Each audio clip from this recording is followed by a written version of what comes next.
Dogs in video games are more than just creatures. They are reflections of a designer's intent, a mirror to the world that is built around them. In many games, dogs are as vicious as any foe, singular in their purpose, rushing the player with a ferocity that demands an equal measure of aggression in return.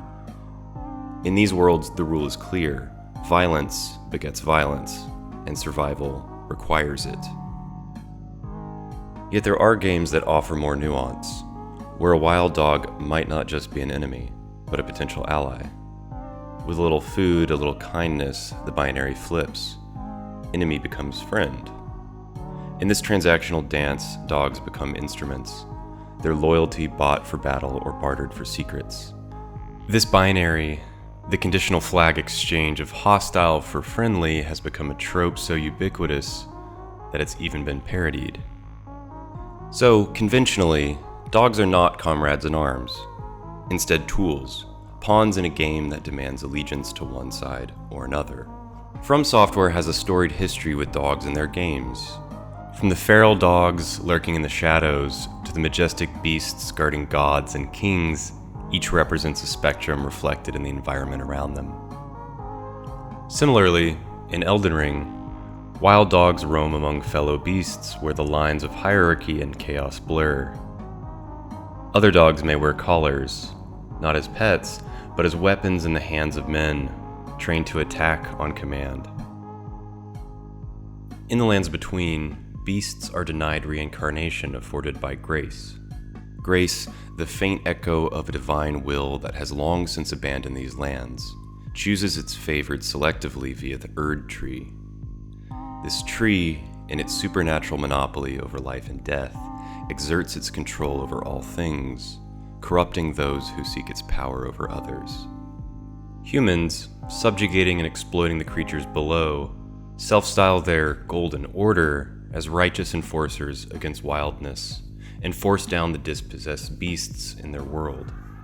The misbegotten, those with horns, claws, or wings, are left to a grim fate, with no promise of a life beyond their own. In this world, beast does not equal friend. This is a fundamental rule woven into the very fabric of Elden Ring's storytelling, both visual and mechanical. Elden Ring is an action RPG, where decisions take a backseat to action. Here, few tools exist beyond violence. You're beautiful.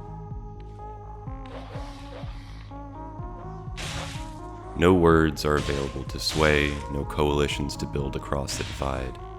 In such a world, every encounter is a battle, every creature is a threat, and every dog is a foe.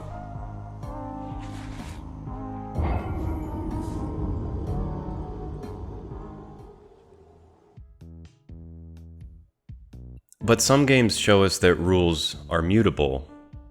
Baba Is You makes this explicit.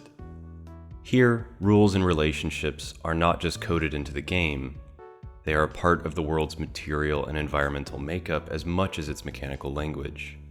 A set of constructs that can be recognized and reordered at will. In this playful realm, a dog can become a friend, or the player can become a dog, simply by changing the words that define it.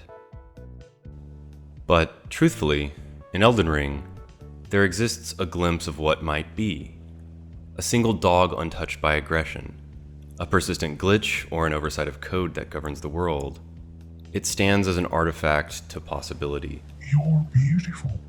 If only the rules were different. If a dog, so often cast as an enemy, can be left to just be a dog, wild or otherwise, then what else in this world might change if given the chance?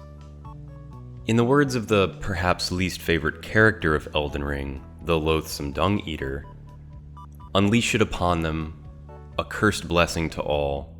If order is defiled entirely, defilement is defilement no more.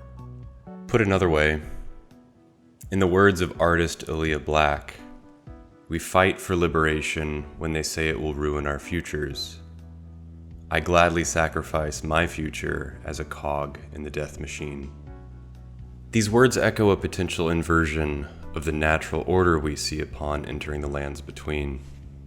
A world where high becomes low, sacred becomes profane, and where perhaps the subjugation and weaponization of all creatures might be undone, perhaps at great cost.